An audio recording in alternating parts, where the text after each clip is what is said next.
Germany has decided that they want their gold back. So what does this mean? I'm here with David Williams from Strategic Gold. So this is kind of a big deal because everybody usually leaves their gold in the big centers, France, the UK, and the US.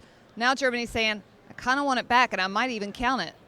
I think it's historic in a lot of ways.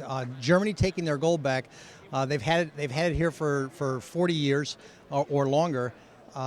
If the Germans take their gold back, it begins a chain reaction in many nations that say, okay, they have to account for their gold, they have to audit their gold.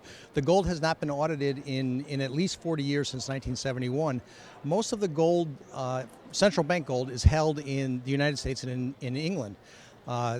Those two countries have held the gold since well after the Second World War, but they haven't done official audits of that gold or public audits of that gold.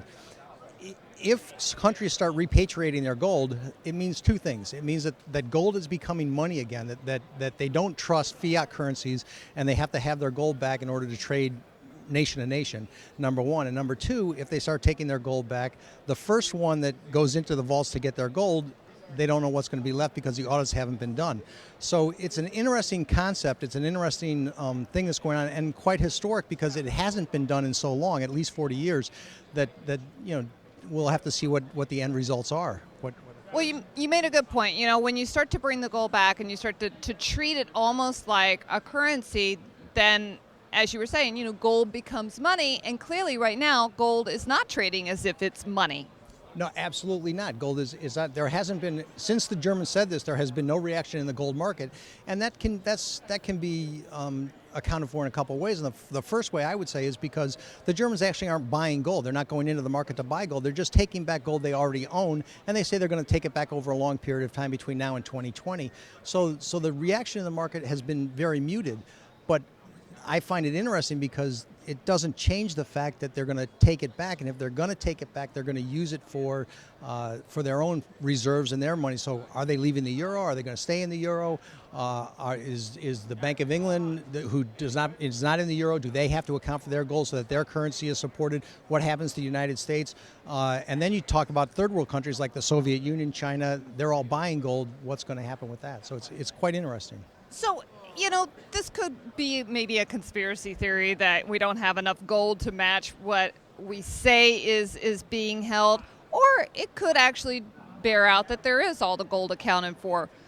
But what you're saying is, if those fears come true, that not all of the gold is there that is expected to be there, that's obviously going to make the price go up. Absolutely. So one way or the other, an accounting is coming, an audit is coming. Now, the gold bugs all say we want the accounting because there's not enough gold there or whatever, and so the price is going to shoot up. But away from that, if central banks start repatriating their gold, they're telling you that we want this as reserves so that our currency is now solid, and that hasn't occurred in 40 years. We've had fiat money based on the good faith and trust in the governments, whether it's the United Kingdom, Japan, China here, for 40 years. That's a sea change. That's a big shift in market sentiment.